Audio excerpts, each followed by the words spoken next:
Quiet, numbskulls, I'm broadcasting. Hello, you're listening to the podcast. So there I was. This is episode number 171. Disco's Canteen got a refill. Oh, I hope he wasn't thirsty. This is week 2 of the Young Guns, and it just doesn't stop. We never had control. Plain and simple, we never had control. Right? You guys have lost control. No, you don't understand. We never had control. Exactly. Strut opens this week on kind of a somber note, honoring a fallen squadron mate. Then it quickly rounds back to Woody waking up with boots around his cot. Or maybe not waking up. I mean, geez, they got him out in the parking lot at one point without his knowledge. Yeah. And a story that would make me swear off squadron coffee forever. Oh, that's the butt picking beans, butt picking coffee. Yeah. Thanks a lot. Man, you're killing us. Oh my gosh. Man. Then Spiko came in. He missed the first half of this recording because work caught up with him that day, but he joined us for the second half, talked about how he got into marine aviation. Turned out his dad was a pilot. Yeah. Not the first guy to follow in dad's footsteps. That was kind of cool. Yeah, that was cool. We've both had a chance to sit with these guys and get a peek into the window of what their friendship is like 35 years, 36 years after they all met for the first time. And they're still as tight as the day they were when they came back from Gulf War I. It's truly amazing. And it was really an honor to be let in for a little bit. It was indeed. Little over an hour and 10 minutes, something like this for the second half of this. And the stories just keep coming. I mean, one after the other, rapid fire. Doesn't slow down. It doesn't. So I think we just say a quick thank you to all the Patreon supporters who throw money at us. We're humbled. We're grateful. Thank you doesn't seem sufficient. No, but it's all we got. I know. It is so humbling, and we question your judgment, but we are so thankful that you lack judgment and send us money. Indeed. Keeps the lights on, so to speak. The gold nuggets that we have stumbled into have been, oh my gosh, what a privilege. And we hope you'll find this one is as much of a privilege to listen in as we did. Vapor mentions in this episode, I think you have it titled on one of the chapters as Preserving Stories, a Stephen Ambrose moment. And he references that. That's right. Which is what, it's kind of turned into what's happening here. And we're preserving some of them, which is great. It's a privilege to do it. I don't know. What do you think we get out of the way and let them listen to the stories instead of us two knuckleheads yammering? Let's do it. All right. Here comes the Young Guns. Everybody enjoy. Until next week. Don't sit on the ejection seat handle. This here is a true story about crossing the pond at night in the world's smallest cockpit on the tanker through the weather. Oh, and to the tanker crew who did that, thanks a lot. We really appreciated that. I'm just kidding. No, I'm not.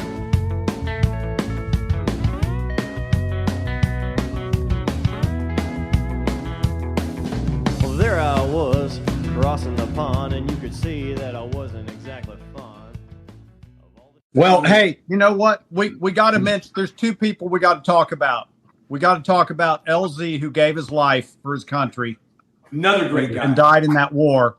Awesome. And we have to talk about Mongoose, who let us run with the tactical culture of that squadron. He could have come in there. He could have played it safe. He didn't. He let us run wild.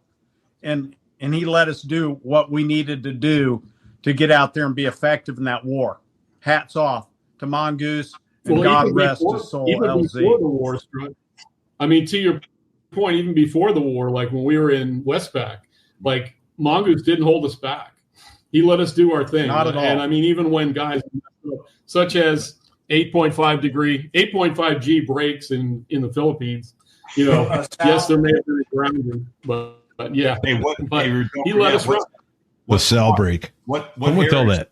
Hey, don't forget what Harrier squadron flew more hours, delivered more ordnance, took out more targets. Yeah, 542. VMA 542, baby. There you go. Someone's got to tell the Sal break in the PI story now because you brought it up.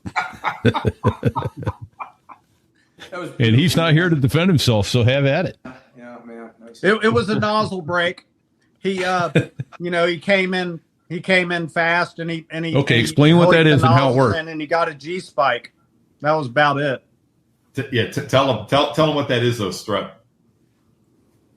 Well, so if you just do a conventional break in a Harrier, you're going to have trouble getting to 8 Gs, really.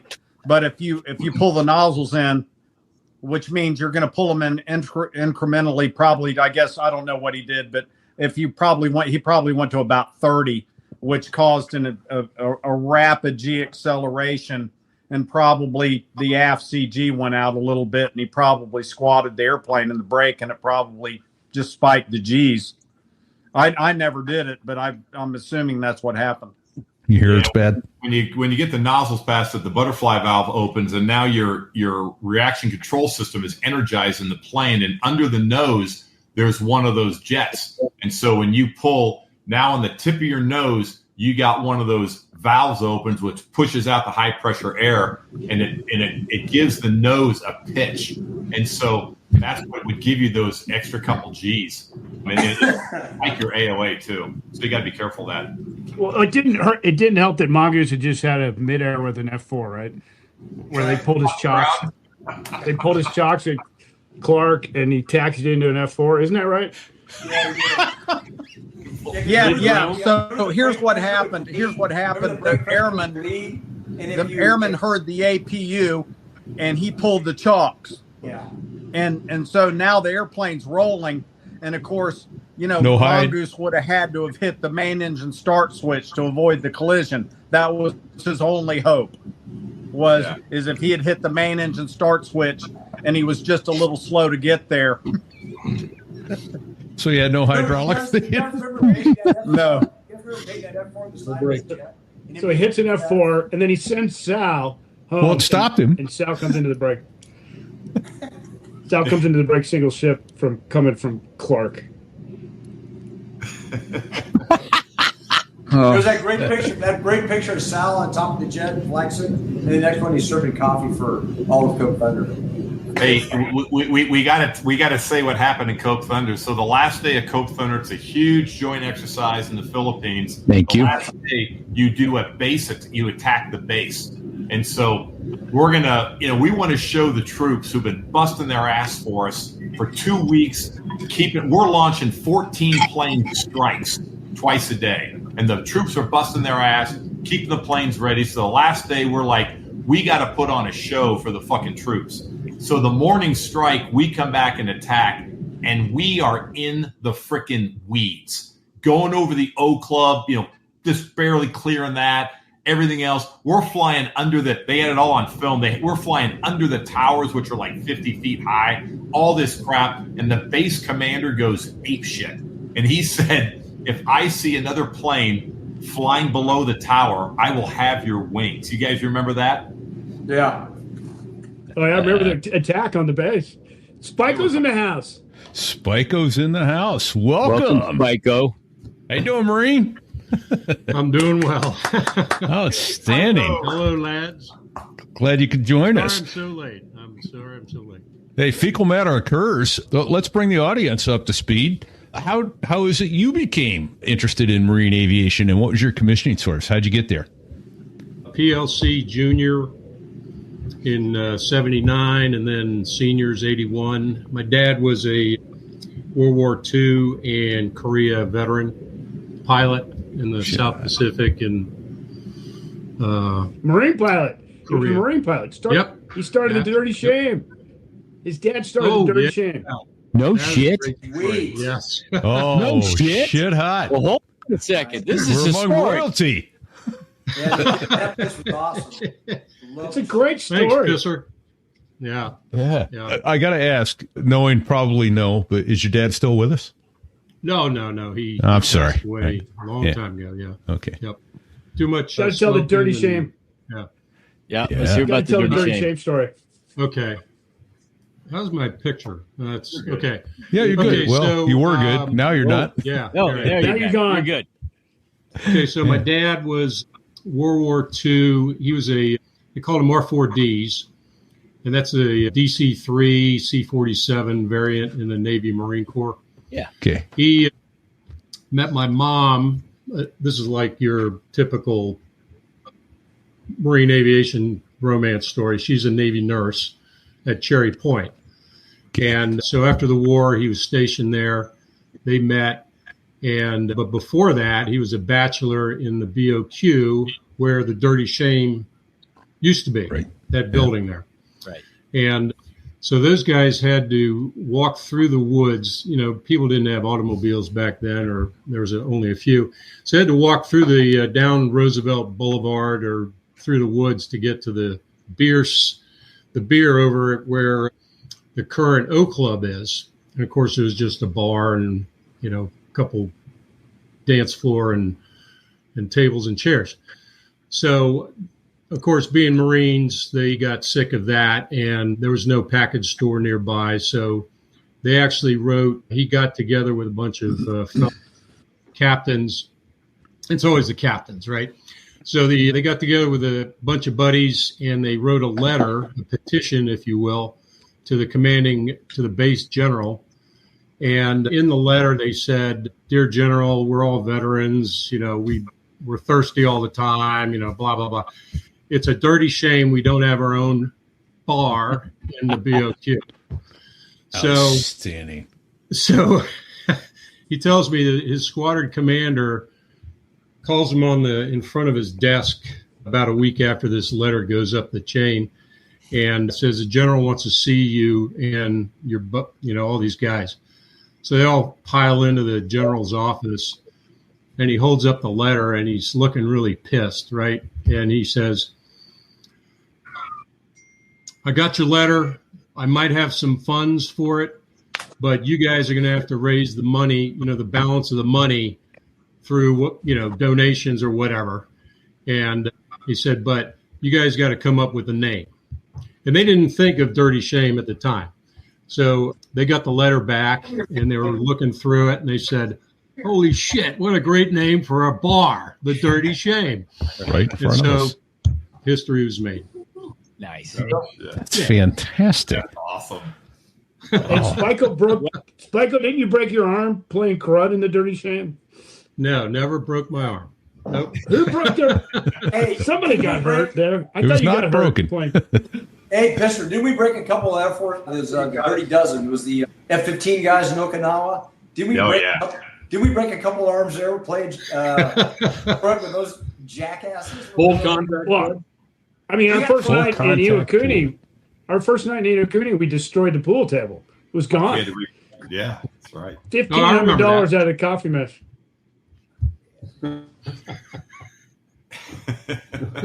But I'm sure we hurt some people. Disaster behind us, pretty much. Oh yeah, it was awesome. Remember that bar there? That was Dirty's. Dirty's was in Iwakuni. Oh yeah! Oh my God! Remember that? Yeah, I remember dog tags, puking, pissing, broken beer bottles, just crazy shit. Yeah. That place seemed Birth like it was control. about as big as a half of somebody's room. It was small. Oh my God! Remember we would wipe the bar with Woody? We would always clean the bar off with Woody. Grab the wood bat, wipe the bar down. Do you guys remember? Throwing him when he got really shit faced because his situation with his marriage? Remember throwing him in the koi pond like 10 times? We're just like 1, 2.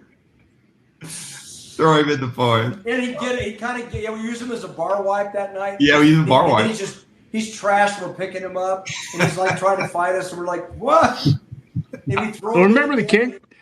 He kind of the kangaroo courts. Grab him again and throw him in. We did it like. How about the kangaroo courts where midget tossing was allowed in the K courts? Oh, yeah. And we used to throw him and Turbo across the room. Midget tossing allowed. Do you remember that cold leg? Yeah. Oh yeah. So for the audience, a kangaroo court is usually when you've done a deployment or something like that. You have a court and you'll press charges. You know, you make them up and you put in charges. Then you have like a judge. Like Spiko was the grand poobah at the kangaroo court. We had, when we were going through the training squadron 2 or 3, Spiko was one of my instructors, and he was the grand poobah for that kangaroo court. And that's how I got my call sign, actually, is Spiko gave it to me because I had to declare an emergency, getting a little low on gas. Did you tell him that story? Again? Yeah, we got that. Yeah. So Spiko, I remember it was down to fumes and vapor. And Spiko was the fucking king of the court. And he looked at me and he said, "Your call is now vapor."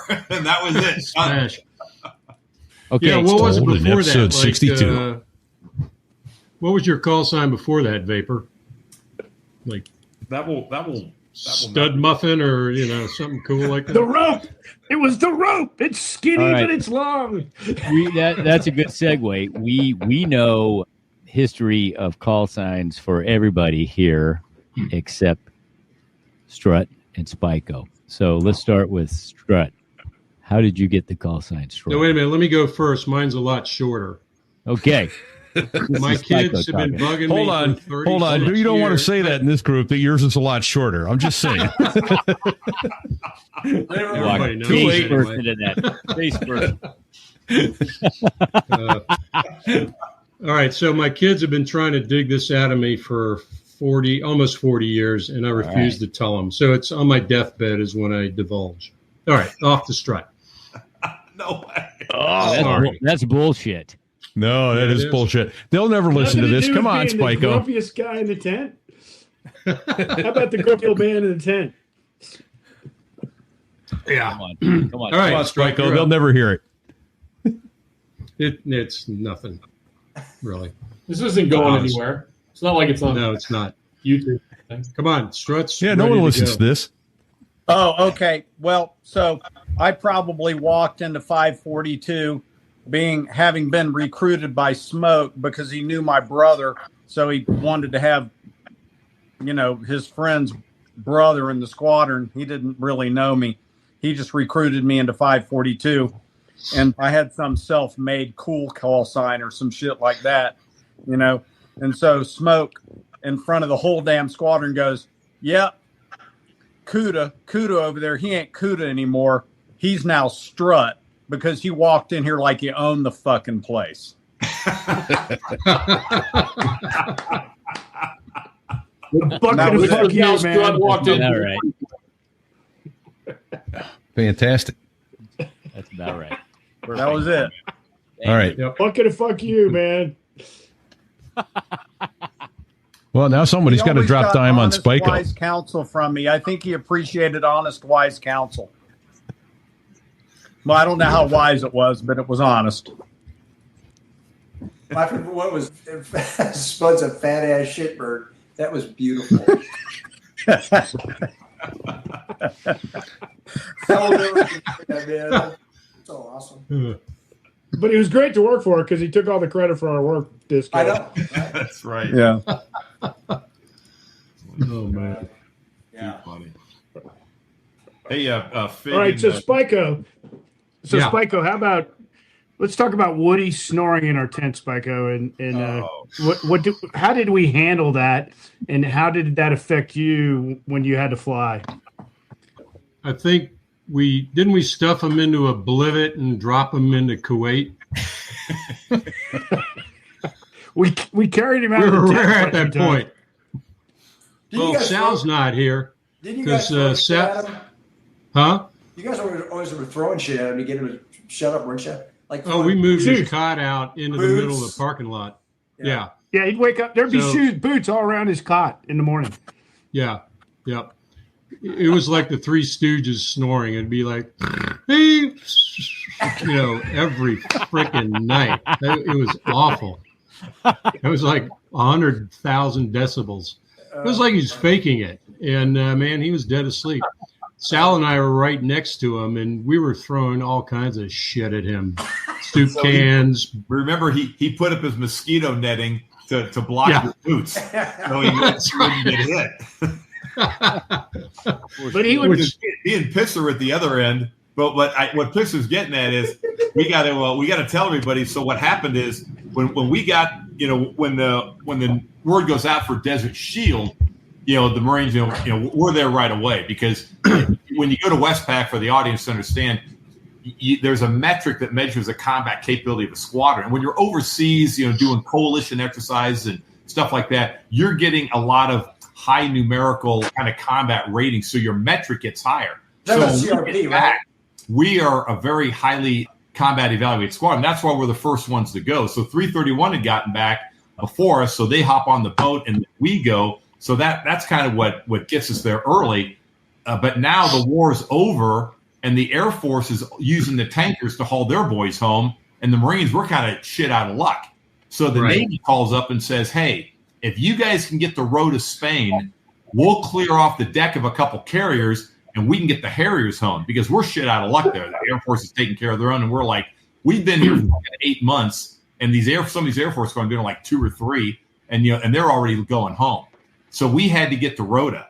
And so we got this thing all worked out. We get to Rota. The Air Force, the Navy's going to fly off their S3s and their E2, something like that, make enough room. And, just to jump ahead a little bit, we stuffed 23 Harriers on the Kennedy. I came home on the Big John. And then Saratoga. And then the other one was the Saratoga, yeah. So we're taking off to go to Rota. And then, Spiko, why don't you tell us what happened? About what? Why? What is this? Pick on me day? No, just tell us about. Okay. So this is a Woody segue. Oh yeah. So and First Sergeant Castleman, remember him? Yep. Oh yeah. The AVI chief. He somehow scammed a TV set, and he was right across the little street from us, and he played that as loud as Woody. Anyway, so Woody kept me up for 24 hours straight, and I didn't get sleep the night before. And this is when we weren't flying, right? So, and I was dead beat, tired, and I told the CEO that I don't know if I can make it all the way to Rota asleep. 12 and hours. Oh my gosh, I was literally, it was as scared as I was in my life, because I was like falling asleep in the cockpit on the climb out, and then we ended up over Riyadh, and one of the tankers went dead. Right? Yeah. 2 of them. Yeah. 2 of them. And Straw Dog was my division lead, and I just got on the back and I said, hey, if we're going to divert, I'll go with them and go back to base, because I can't make it the rest of the way. I'm just dead tired. And sure enough, we switched around. Who ended up in Riyadh? Any of these guys? Sal, Rosie. Yeah, I think Sal and Rose. I was with you guys, Otto? Woody, myself. Yeah. We all. Woody. Yeah, I was with Did you. he keep you awake again? And then we ended up. No. We ended what? Well, the funny thing was, like you said, 2 tankers went down, so we had, I don't know, must have been like almost 14 airplanes or some crazy thing, 12 or 14 airplanes on one tanker. And I was watching 12. my gas, and it was 12. like, first we had a full bag 12. of gas. I had like 10,000. I was dash 12. Yeah, 12. And then the next time I tanked, I had like 9,000 pounds. And then the next time I tanked, I had like 7,000 pounds. And I'm like, the math doesn't work out here. There's no way we're getting there, because our cycle time is way too long. So, yeah, we ended up diverting to Riyadh, which we discovered the Air Force actually had like a Baskin Robbins and camel rides. I mean, like we were in GP tents from like the Korean War, and they had like these blow up tents with air conditioning and a Baskin Robbins. Exactly. Yeah. Wow. Pizza This is Hut. the way to live, man. Movie theater. They Pizza had a Hut, movie all that. theater. Yeah. And I slept like So a damn Spiko- baby So we ended for up staying 16 there. hours. Spiko, can Yeah. I ask you, how did you end up in People magazine? But it is pick on Spiko night. That was disco. That was disco and our War Heroes disco and pisser. Right? In fact, I have a copy right here in front of me. Oh, awesome. Yeah, well, I'd have to turn Did my you get light him to on. sign it for you? Oh yeah. Yep. Ellen got it. It was beauty. So the So these guys were waltzing around. Did you guys tell this story, Vapor? You had told this story, or Strut, right? These two douchebags were just waltzing around campus with these little wannabes in tow with a movie camera and dictation machine. And it was there I was, and this is my tent, and this is where I ate, and this is where I take a crap, and here's where I shower. It was just disgusting. And they finally end up in and by the way, where was that basketball hoop that you guys played at? It's never still could there, find right? it. Is it Still there, man. Yeah, that was at the south end or the north end. Yeah. Hey, So they end up in our tent, and of course, Pisser is leading the little entourage, and I'm the only one there. And finally, I'm like, "No, for God's sakes, get out of here!" And so Pisser jumps in my lap and starts giving me a wedgie or a head noogie or something like that. And now that's how the pictures were taken. And I don't know how the hell that got into the magazine picture. Well, you're bad mouthing them. Yeah. Oh, that's true. I was. Yeah. hey, speaking of You hadn't had magazines- your coffee yet. Disco or Vapor, he hadn't had his coffee yet. Yeah, Oh, yeah, hey, hold on. Gotta pull that up. Yeah, if you guys can pull this up. So this is Soldier of Fortune magazine, and there's Stormin' Norman Schwarzkopf. There was Right? Young Guns, man. And then right here, baby, There they are. Young Guns. But move it to your. Yeah, there you go. And then you can. There they are. Can you see that? Okay. Yeah, and that picture that Hell yeah. Vapor's holding up is up on so there was.us/episode/160 There it with is. Pisser, which is the title of the show, Young Guns. So Yeah, that's a pretty cool one. Well, So there to you their credit, the people correspondents showed back up when LZ got killed. Yeah. They did show up for that shitty day. Yeah. Yeah. Yeah. That's right. Michael, you got can that you tell what happened that day Yeah, I'm looking for without it. bringing the mood down too much? Wow. Well, I mean, Yeah. no, that didn't come out right. So this is Pisser. I'll tell the story. So when they were taking pictures of the two of us, Disco and I getting ready to fly combat mission, they didn't really gather the severity of what we were doing. And LZ was our public affairs officer, so he was the guy that brought them around. And Mongoose looked at us, and we were briefing. He goes, "Disco and Pisser are briefing. Start taking pictures of those guys." So they follow us around. So when he died, and we had a memorial service, they came back, and I think they were in shock. They're like, "This is, it's a contact sport." I think they were surprised that people actually died, and they were very somber. I think we weren't, because I think the alcohol was flowing that night. Well, shit got real for him. That's all. It was kind of like with I think Enos in Okinawa. We were getting lit up. Yeah. Kind of a wake.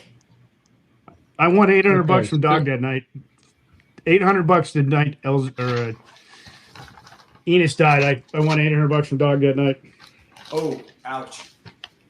So, all right, Spiko's All right, holding so up the People magazine. got there? There's our guys. Oh, yeah. Yep. Okay.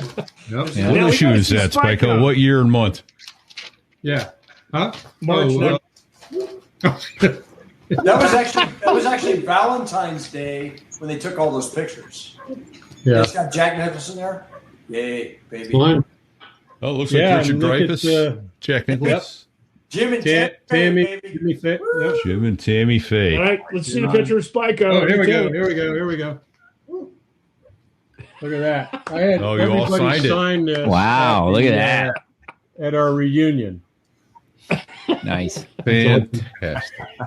All right, let's see the picture of Spiko. Okay, wait a minute. Hold on. Giving him a noogie. Wait a minute. Nope, there's Disco. I'm eating a mutton and rice again. With his left hand. Yeah. Ooh. That's right. That's right. And I'm right here. Oh, wait a minute. Hold on. They're working out here. They're the only guys that played ball. The basketball hoop. Oh, yeah. This white boy can't. Yep. Look at those shorts. Yeah. Look at those white boys. right. Those red silkies. Their toes are on the ground. Sorry to the listening audience. You got to go to youtube.com/ So there was AV8B, and look at these There's photos. Spiko, Yeah. With pissing in his lap. Love it. the grumpy old man of the tent, the patriarch Hush, of the tent. Hush. There he is. Trying to. Shimming. Is that LZ in the background? Or is that? That's probably Disco. That's my big ass. Yeah. Oh, yeah. You damn kids, right. get off my lap. And this is, I just found this. I'm sure you guys have seen this before. Oh yeah. Upside down. Laminated map. There we go. Yeah, man. White City. Good.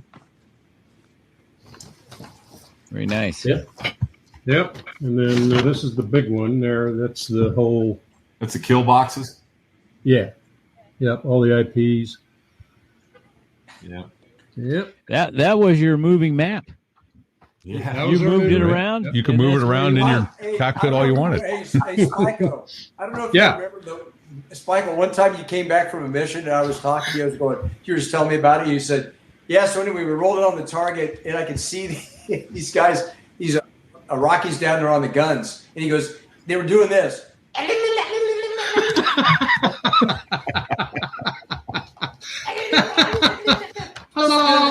Spinning the barrel around to shoot at your ass. Yeah. I fell out of my chair and I was laughing so hard. Oh, man. So Disco, I will never forget that. Yeah. Disco. Do you Wait a remember minute, when I got borrowed one your more can- picture. I got one more picture. Oh, there. So that one is. Are they playing craps? Yeah, we were shooting. Probably shooting craps. dice. So that What- one what- ended I up don't see on the picture. I don't. Well, can you see it? You got it. That's got to be in the. Can you guys bring it up? Soldier of Fortune, right? No, this is in U.S. News and World Report a year afterwards. This photo was a Reuters guy who I never saw. He was across the airfield. He took that, and then it ended up in the New York Times, London. It went all over the world. Oh wow! Looks like guys shooting Is that the craps one- in front of a Harrier. Yeah, Is that when you're showing the Marines the map? yeah. Okay. I love that. Okay. Yeah. Oh, that's a great one. Yeah. Disco, do you remember? Disco, do you remember when I borrowed your canteen for a day of FC landing on the ship? For a what now? So we're going out to the ship to do a whole day of flight ops, and I need an extra canteen. So you lent me your canteen, and pissed in remember it? I pissed in it. And then I gave it back. Why am I not? I pissed it. I think you told Well, me I ran out of water. Yeah. And I had to piss, so I pissed in Disco's canteen, and then I gave it back to him. Yeah. All right. Well, we got to tell the Lyman de Nord story if we're going to talk about pissing in a canteen. So for the audience to know, when we leave Cherry Point, North Carolina, we're heading to Rhoda. And we leave. Somebody had this brilliant idea. We'll leave at like 11 o'clock at night. And that way we'll get there in the morning. So we got a guy from, well, his name's Lyman de Nord. So what frickin' state do you think he's from? Yeah, he's from West Virginia. So we put on these things called dry suits. And so they're not really comfortable, and they kind of seal around your neck. You got to dump baby powder and shit. And Poopy suit. anyway, we call them the poopy suit, and you're about to know why. So they're not comfortable at all. But this is kind of a long flight from Cherry Point behind the tanker, refueling all the way to Rhoda, Spain. And so we land in Rhoda, and these suits are kind of uncomfortable, and the zipper goes across your arms and chest, so you can't put them, you can't zip them and unzip them. The plane captain's got to come up and do it.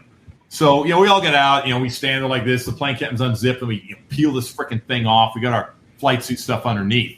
Well, I'm talking to the one plane captain, might have been Taylor, and he tells me, "Yeah, it's like pull the zipper across, and it opens. I get hit with the smell of fucking diarrhea, just wafts over me, freaking choke and almost gag." And he's like, "Sir, what the hell?" And Nyman said, "Well, I was about 2 hours into that flight, and I thought, well, I can be really uncomfortable for the next 4 or 5 hours, or I can just relieve myself right now because it's a dry suit and it won't let the seat get wet with shit." So he shit himself and flew 5 hours across, sitting in his shit in his dry suit. And that's somehow more Perfect. comfortable? Oh, God. Yeah. You guys remember him? You guys remember him in Westpac? That's fucking brilliant.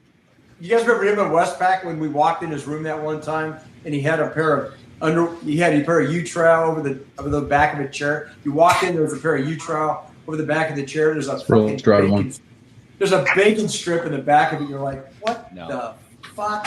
No. And you go, I don't. We were like, you wipe your ass. Because it takes too much time.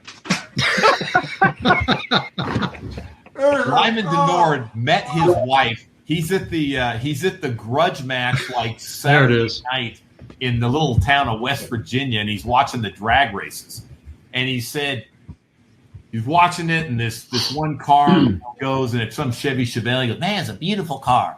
He said, but it gets done, and they kind of pull the winner up, up to the front there, and the driver gets out, whips off their helmet, and does this, and this mane of brunette hair falls out. And he told me, he says, neighbor, I saw that brunette hair waving, and I knew right away. I put two balls out there.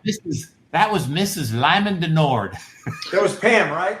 That was Pam. So Pam. He freaking married her. Yeah, and remember, the CO called us in, and he said, you guys got to make sure he quits calling Pam, because Pam called him and said, he gets lonely and he calls me, and our freaking phone bill we can't afford it. So we had to be on phone watch for Lyman to not call Pam. It's called phone sex. Our routers disappeared. He was a piece of work, man. He was funny as shit. Yeah.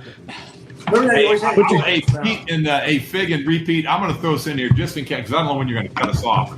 But I just want to say this on behalf of everybody here. There was a guy named Stephen Ambrose who did a great job. A lot of people know he wrote, Red Badge Courage, and Brothers, and Soldier, and stuff like that. And what he was famous for was he basically preserved the stories of that generation, greatest generation, and what they did, and he wrote it down. And I just want to thank you guys, because you guys are the Stephen Ambrose of the current generation, because what you guys are doing is you're getting the stories. And so, our kids and grandkids can listen to this stuff because you guys have preserved it. So I want to do a little toast here to fucking Fig and Repeat. Thanks, guys. Cheers. Thank you. Thanks, guys. Cheers. Thanks, boys. Yeah. Fig, did we fall bass backwards into something amazing here or what? Yeah. I mean, we just... it was selfish because I just liked hearing everybody's stories. And apparently everybody else does too. Yeah. Yeah. Yeah. It's... I got to say, Repeat, you got the voice for the radio. I know. I have a face for radio. Face and a voice. He's got the Sam the Man Love Jam. Yeah. That's right. Oh, yeah. Late night FM DJ there. Right on. All right, everybody. Yeah. 11:30 in the city. Yeah. 78 degrees tonight. And Fig just dropped a stogie in his lap. Son of a bad word. Oh, that's going to hurt. That's going to leave a mark. Pizza, Wolfman Jack. Right on. All right, everybody. Yeah. Yeah, Wolfman Jack. Oh, man. Well, this is fantastic. We're coming up we're about 145 or so. We go a little more. I think we probably break this one up into two shows as well. I can't remember the last time I've had this much fun on the show, but holy shit, my core workout is done. It's been a good core workout, really. Yeah, it is. Oh, wrap your ribs up before. All right, is there anybody you want to throw under the bus? I do actually. I got a quick one. I just want to mention to Pisser. I got a note from Lawman. You told the story about checking in on the flight, or now I'm confused. He was either checking in or checking out on the flight when he and Woody were rolling in on the flight that Woody got shot down. And Lawman wrote to me and said, "Oh my God, I didn't realize that's who that was in front of us." So, anyone else here, were they on that flight that night? So it was Rosie. Rosie and I were on that mission, and we got canceled the afternoon prior because of Highway to Hell. Guys like Strut, those guys were turning out of Tanager in the forward bases.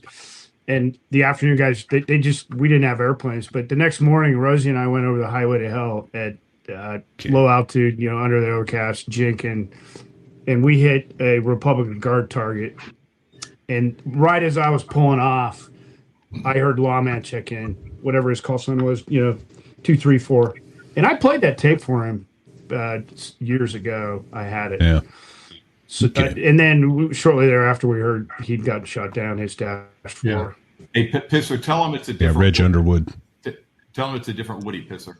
Oh yeah, not P. Woodmansey, but Reg Underwood. Let me find the show. I'll mention that in a minute. Yeah, I'll find the show number that Lawman goes through the entire process about that. It was called the. Yeah, I think there's some confusion. It was the first. It was Underwood the first. was off the ship. Yeah. It was the last. Last good day, or something like that. Yeah. And just to clarify, the bumblebees. Yes. Yeah, they're coming off the ship. So, and just to clarify, you had two choices that day. You either fly under the overcast or you don't. Yeah. So as Marines, we're going to fly. We're going to fly under the overcast, or you just go home. For Rosie and I that day, it was no question, but it was sporty. I mean, I think it was like 7,000 over, and we were just taking the shit out of her. Here it is. So it's episode 25. So there I was.us/episode/25. Here's to Woody, the last worst day. And that's Lawman going through the whole story of how he was launched. Woody asked, hey, man, I'm not feeling it. Can you take the lead tomorrow?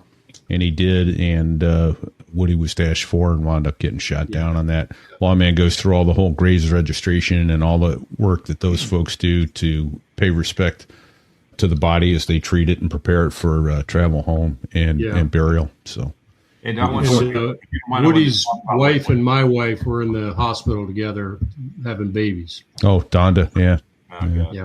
Yeah, well, what Pisser was talking about the overcast and so on. Thank you.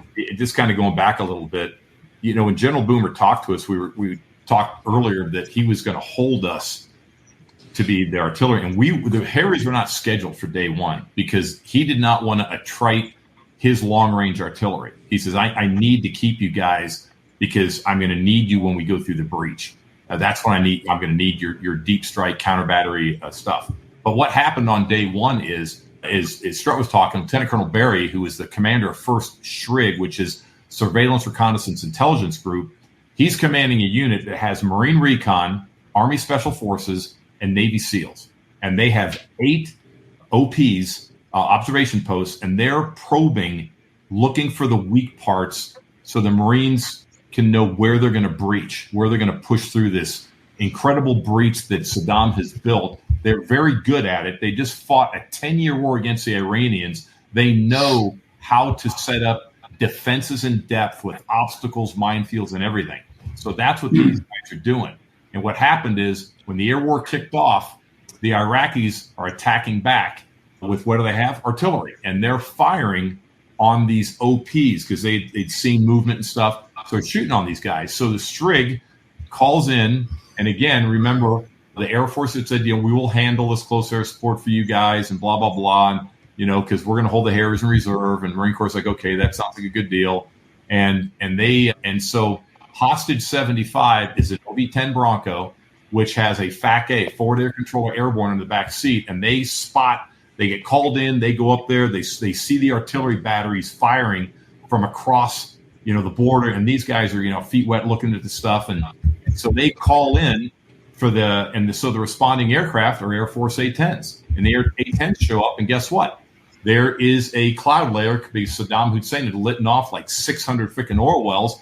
And you got this layer of smoke and cloud mix that makes a hard ceiling. It was around 8,000 feet. And the Air Force ROE, I'm not calling A-10 guys a bunch of cowards or anything like that. I'm not saying that. But they showed up. Their ROE was not to go below 10,000 feet. And so they freaking leave. And Lieutenant Colonel Barry, who then became a colonel, wrote an article in Gazette. He talks about this, his quote was, the Air Force left us high and dry. And he was making a point. This guy's an infantry guy on why the Marine Corps always has to keep their close air support. So they freaking leave him, quote, high and dry. So the Direct Air Support Center, what do? They launch the Alert Harriers. Getting back to what Pisser said, you have a choice. You either go under the freaking clouds, you highlight yourself against that overcast, and so you're under it, and you can look up and you're highlighted flying underneath that, and it exposes you, or you freaking go above it and you're not effective. And as Marines, we are going to freaking go in there when the grunts are under fire and do our job. That's what attack pilots do in the freaking Marine Corps. And so we went under it, and that's how we flew. And that's what Pisser's talking about, that, you know, you can be a pussy and fucking stay above it. You can go do your fucking job and get underneath the clouds and go hit your target, which is what we're getting paid to do. Well said. Hoorah. Yeah. There he is. Yeah. Yeah, he was in. So we had a draft at 203. Remember that? So he worked with me in Lawman. So we were all pulled into the squadrons from 203 to supplement. Hey, can you be a little more specific about that? I know what you're talking about, but for our the draft, talk about that. You guys were all instructors at the RAG, right? A couple of us were, yeah. So there was a number of us that were over at the RAG, and the squadron COs got together with the group commander to get pilots from the RAG into their squadrons to plus us up. So we're at full TL, table of organization. So Which a never number happened. of us, yeah, only in wartime, right? So they got together, and myself and Dave Ellis, chief, was an alternate, and I forget who else came. Oh, Clance came over, didn't he? Yeah. Yeah, Clint's. Yeah, Yeah. from 223. Staff Sergeant Clayton. Yeah. The gorilla. The gorilla. Magilla. The gorilla. Harry back. Harry back and Oh all. my gosh. Yep. So Reg was one of them, and Lawman, I know Lawman was. Yep. And they went to 331, and they got plopped on the ship. And I don't know who else went. Who went to 231, and then 223 sent a debt to Rota, Spain. That's all they did. And didn't Lovey come over? Lovey came over. Yeah. Yeah. Pisser, what's that? Pisser, what's that? What's that LST code? You know, Lovey was like, I'm like 1688. Lovey was like, I don't understand any of this fucking laser shit. Oh, God, that's hilarious. What Spiko was referring to, 223 was on combat replacement in Rota. They flew there and had planes on standby. Their pilots weren't going to fly, but they wanted to get Harriers closer. Like I said, you're getting back to these casualties. So they had a debt there, and if we were going to be losing aircraft in theater, the planes were halfway there, and they were going to fly them from Rota in, and so that's why 223 was in Rota. Hey, Vapor, didn't you escort Trey's body back home? Now, I escorted an Earl's body back home from Westpac. Okay. I knew you did one of them. I remember that. Yeah. Yeah, I remember you're talking. Hey, let's tell the audience about what happened in Huntsville, Alabama. So Huntsville, Alabama is probably, this audience knows, is a lot of aerospace industry there. And so they were going to build a memorial to, like, it just kind of came up. They kind of had this little walk of fame that's up in Huntsville.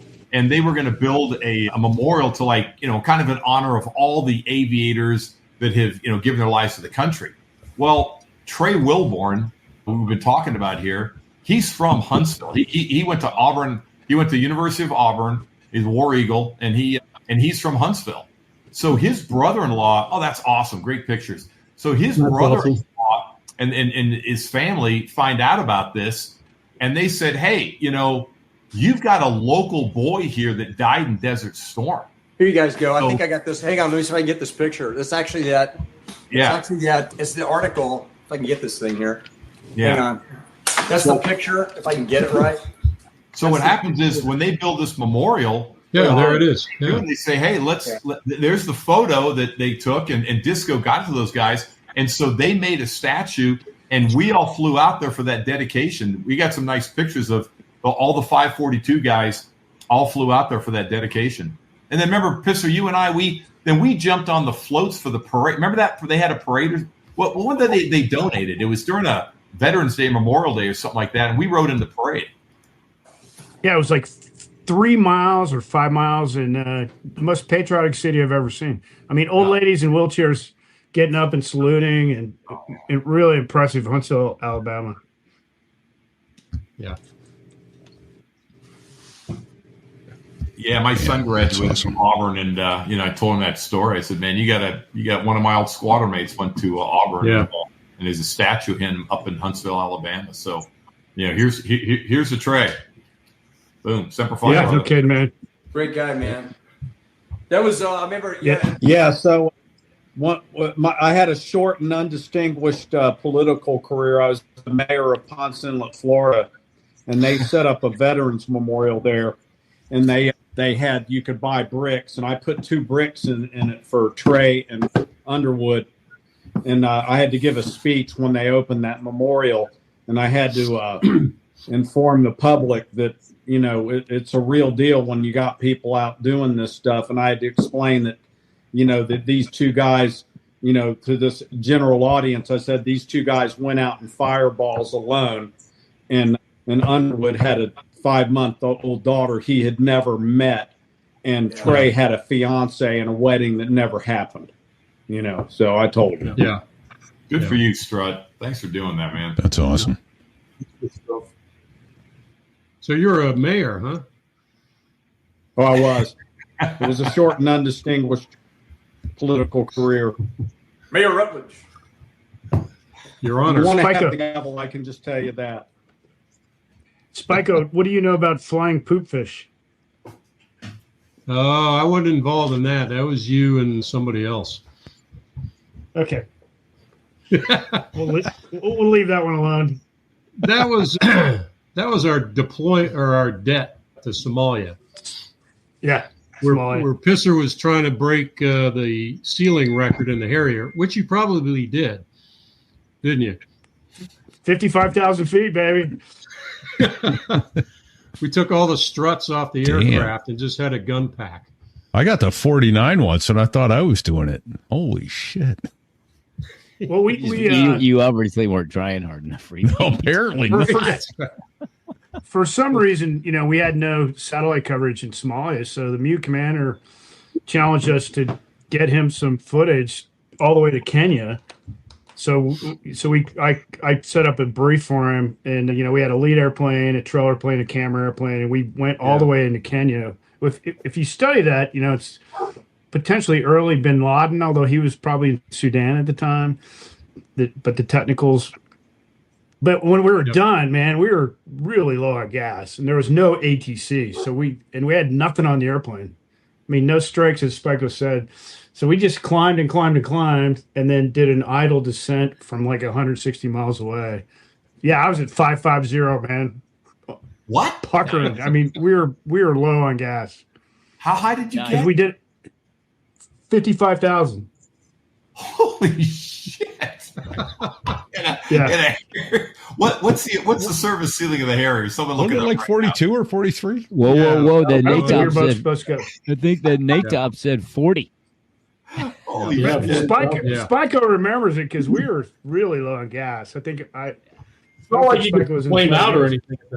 That was like you're on flashers on the over the ramp, I think.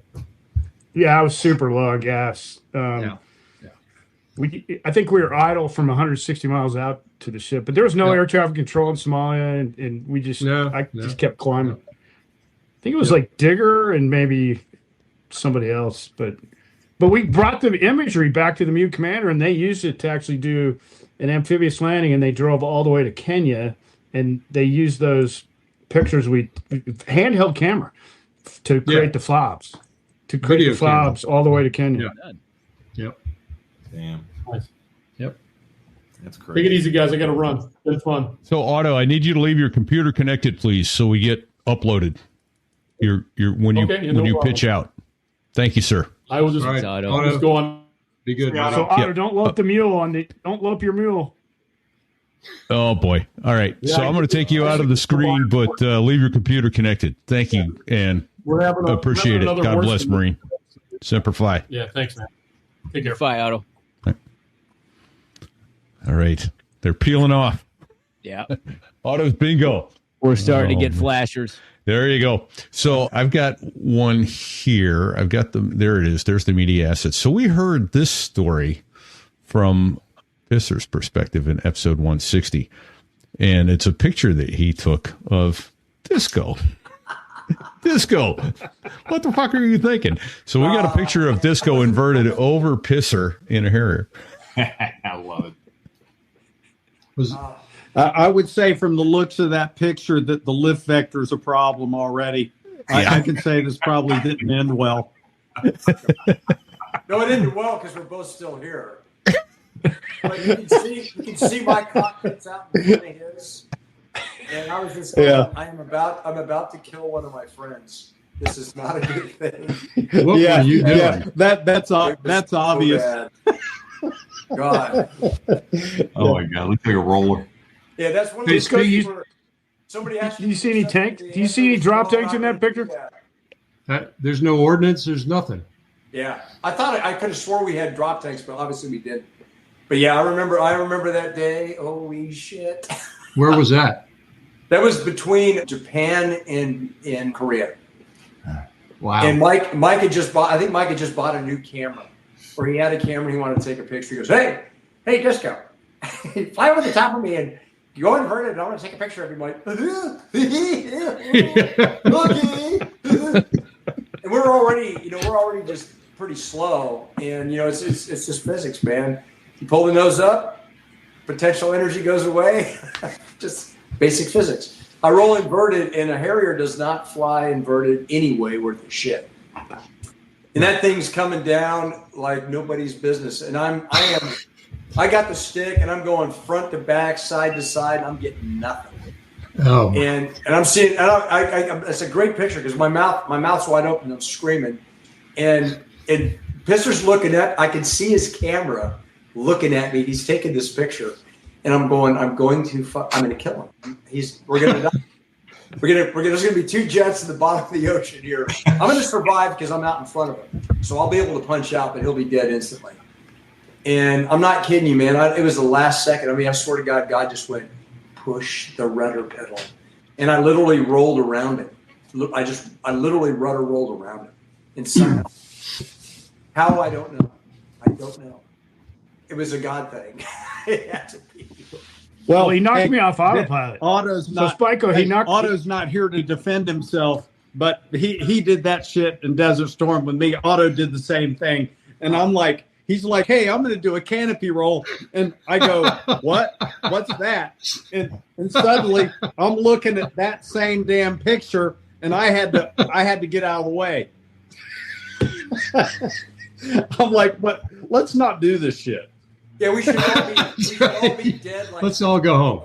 Every one of us. Well, so I did not know because I was looking through your camera. Yeah, exactly. And he knocked me off. He knocks me off autopilot, and I thought, shit, that was a good fly. But I'm looking up. Baboosh, autopilot off, and then he rolls into trail, and then he doesn't say anything, and he's really quiet. And then we're heading to Osan, and it's me. I'm going to go into the fucking break it as fast as I can, of course. He was funny. He's like, "Pisser, I'm going to do it straight in." Wasn't until we got on the ground. He's like, "Oh my God." It was bad. Yeah, he just 2 mile trail straight in. Yeah. Of course, I go into the break it, as fast as I can. Which was normally what I did too. It's like, hey, how fast can we get away with it? Yeah. No. Well, that was a special one. But I mean, there was I think I can't remember who the guys were when we went to Norway. A bunch of the guys, because we did that in Norway. We first got to the squadron. The place was a hot mess. We get there, and I land with somebody else. I won't say any names. But they use the braking stop on. We do a section approach. We separate at the last minute because the British controllers are just freaking yammering away, and that person told me to separate. I couldn't hear him because the controllers. Then finally they give me the kiss off, so I separate, and then I touched down, and literally his airplane's in front of mine, and it's just getting huge. And I remember there was a bunch of guys because they'd flown over on KC, so I tanked over. And they flew over in KC-10, so they're on the ramp watching this at the end of the runway. So in Bardufoss, it was 6 inches of sheet ice. There was no braking action whatsoever. You could barely see the lights. It's just a whiteout. And I'm going, oh my God, I'm going to hit this guy. And then, I mean, amazingly, I just dropped the nozzles and went full power. And Tom was in the squad. And I got airborne and I went by him. And as I went, it was funny because I'll never forget this. I kind of flew by him as I was about lateral, maybe, I don't know, 50, 75 feet. I looked down, he goes like this. You're kind of one of those as he sees me, like dog would do. And so anyway, I go around, and as a good student I was brand new out in the squadron. I nozzle out, which was really stupid, but I didn't know anything any different. I nozzle out, so what I'm doing, I'm accelerating, and I come around, I roll back out on runway heading, and I'm going like 230 knots, and I'm right over the end of the runway, and I just went, this is not going to work. And I just went straight up. And they told me to level off at 10, and I was already at 12. So I rolled it upside down, came back down, calmed down, came back around, did a PAR, and I was just like, oh my God. So yeah, but I remember those guys, and they said you should have seen it from our perspective at the KC-10s. All we saw was this cloud of ice and snow, and all of a sudden your airplane just went out of this because it looked like you were going to hit them. And I thought, you have no idea how close I got to hit them. No. I don't think anybody here, Pisser, Strut, Otto, me, any of us, are not grateful for being alive. Just the stupid shit we did, the close calls we had. You're just kind of like, I ain't doing that shit again.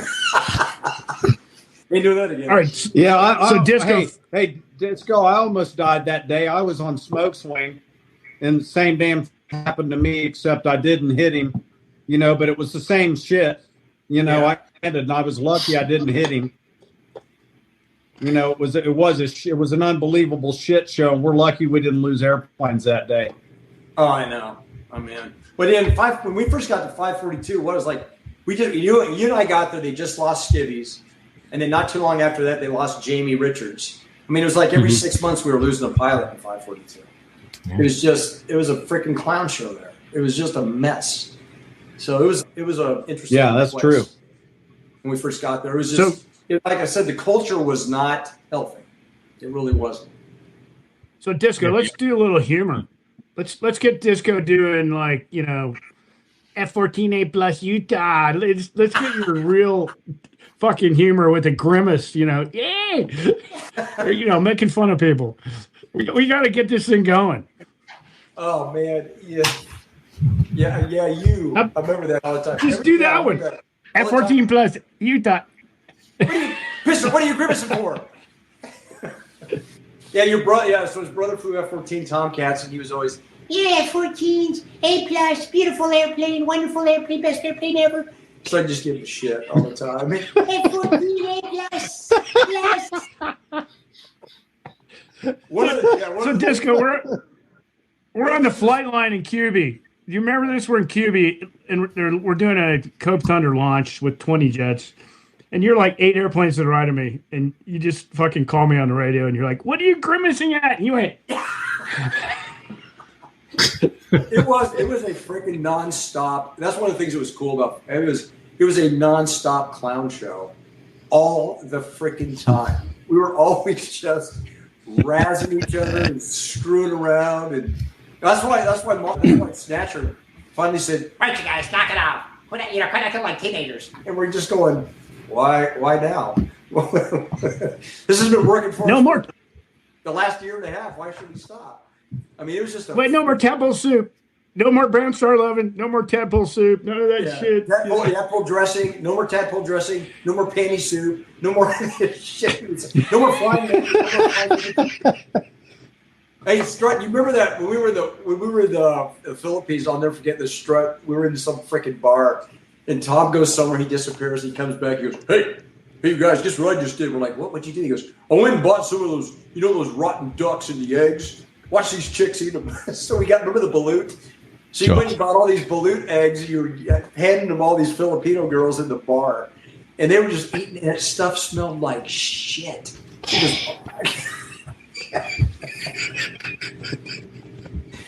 It was a freaking. God! It was a freaking clown show, non-stop. Did they serve it over kimchi to make it smell better? Oh God, it was like a fermented duck they buried underground in a little egg.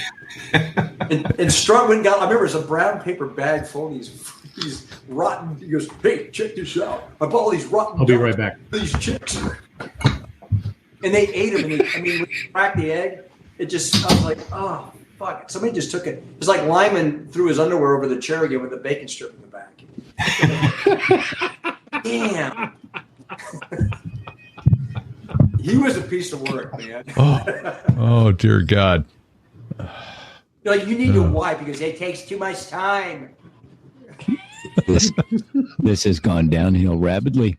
We are in a fucking nose down, high speed dive at the moment. Oh man.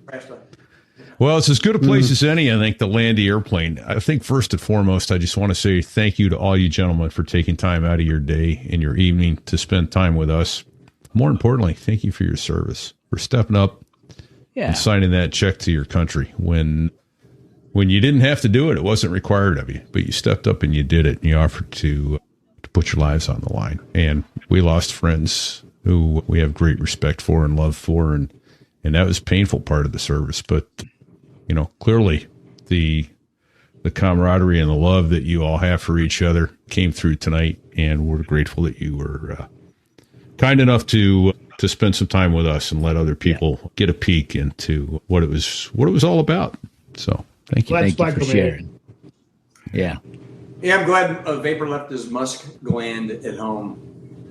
Well, you gotta love having guys like Disco around, but he's insulted my mother so much over 2 years. Yeah, left your mom alone tonight. I can't even let my mom watch this podcast because of that. Somehow it's going to come up. I knew it was going to, and but Cheryl's going to pay for it. Just so you know, she's always paying. Well, someday I'll come visit all all you the guys time. up in the tundra. Repeat, you've lost control. Georgia is tundra. Yeah. We pulled the pin on the grenade and let it out. Never had control, right? No, we didn't. We were out of control from rotate. Code word landing in the airplane. Can we end this with something serious? Yeah, Yes. absolutely. Pisser, do your dog tag thing. Oh my! No. I don't have one close, or I would do it. I mean, it's Oh man, dog tag floss. Yeah, we covered that in the Pissers episode. Oh god, here goes. Okay. Vapor's got one. Right Vapor, you gonna do it? I mean, it's no problem. I can do it from the do the Iwakuni freaking. Yeah. It was actually Naida Baru.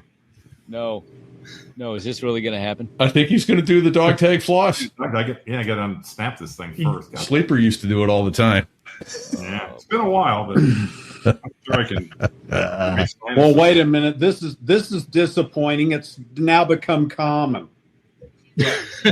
Yeah, what the fuck? It was me. Who's this other guy that was doing it, man? Oh man. All right. Sleeper was a bulldog. He did it. There we go. But he did it long after I did it. Yeah, I'm sure it was. We got to hear the noise. Pissing across the room and shitting your pants.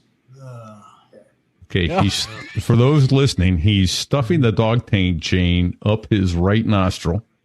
Oh no. It's going. Then you got to cough it out, and then you do it up the other nostril. Then you hook them together, and then you can floss. Man, I can't get it. I can't do it anymore. He's got a blockage. You haven't been with your boyfriend in a while, so that's why you He's can't. got blockage. Damn, I got blockage. Oh, good lord. Oh no. Hey, somebody get him some Afrin. Right. You've been living dry climate You got too to long, snort bro. in. Okay. Okay. Maybe He's going to it's the snort it in, elevation. right? You got to snort Oh in. man. And Spiko's got a fresh pint. We can keep going. That's right. Well played. I think he's got it. Pisser, did you tell the story about the butt pick coffee that we used to make? Oh, you got to remind me that one. So we had a we were on the I can church- tell it. So the Okay, go skipper ahead. was none too happy when he found out the coffee mess officer was using the so the Arabs, they wipe their ass with their hand, and so they had a device next to their toilet which we became known as a butt pick. And so the butt pick was like a water pick for your teeth, except for your ass. And so they'd hold the butt pick with the right hand and they wipe their ass with their left hand.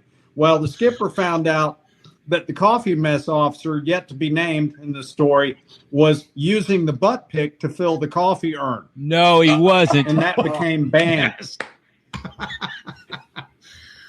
Well, the reason we did it was because we had to walk 3 flights of stairs down to fill the coffee urn up. The big ass silver coffee urn.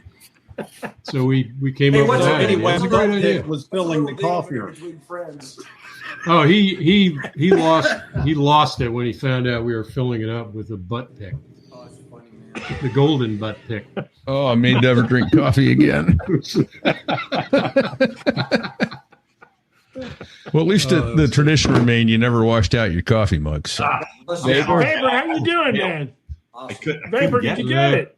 Nice. He flamed out. His eyes are watering. He's bleeding out of one nostril. I think he lost his tooth in the process. So freaking disappointed.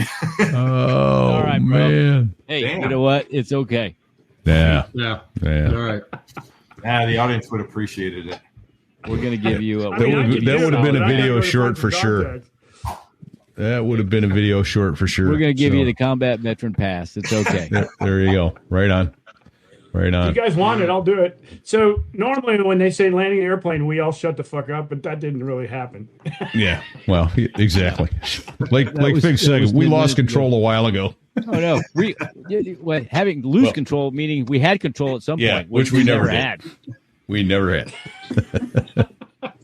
Hey, anyways, Strut's pitching out. Vapor, I'm disappointed, man. Man, it got hung. It kept going in my freaking sinus. It's long, but it's skinny. It's a chain. And snorting and couldn't get it. No, it's short, but it's skinny. My nose is running. You're an old man. I'm gonna have a freaking sinus infection after this. You gotta live like you're in prison. Vapor, I'm gonna come have a beer with you in September. All right, hey, dude, we'll do it, man. All right. All right. And you'll have to do it then. So, all right. Hey, we got a couple other thank yous we need to bang out. And first and foremost, thank you to all the people who have lost all sense of common sense and sound judgment and opened your wallets and thrown money at us to keep these kinds of shows coming to you. So thereos.us/Patreon and right on our website, thereos.us/donate. Thank you. God bless you. We're humbled. We can't believe you're doing it, but we're grateful you are. Ditto. Yeah. Thank you. Yeah. Who else? There, Fig. Who else we need to thank? Well, we got Sticks and Bago in the background, throwing pictures up and doing all kinds of producing things in the background. So thank you, boys. Making it happen for us, yeah. And then Badass is here tonight, BDS aviationphotography.com. He takes good care of us with He does good stuff. He does good work. Yeah. He does it. His photographs are pure artwork. So, yeah. So thank you, Badass. Oh, there you go. Whoa, that's a badass picture there. 542, baby. Up at the very end, a 542 Tiger Bird, and now an F-35. Ooh, look at that ugly thing. What the hell is that? Man. Who's that? That's like a Class A mishap in progress. Watching that thing fly. So, and then just two more people to thank, Fig, but I can never remember. That's it's the sound, which is not really coming through very well. I hope you can fix that. I turned it down too much. That is the sound of the Dos Gringos, the two F-16 pilots that actually make the Air Force sound good. They do. These guys are awesome. Yeah, they got 4 albums out. There's not a bad song on any album. And if you're having a bad day, play one of their songs. You'll laugh your ass off. Yeah, indeed. So, until next week, everybody, stay safe. It's good seeing all you guys.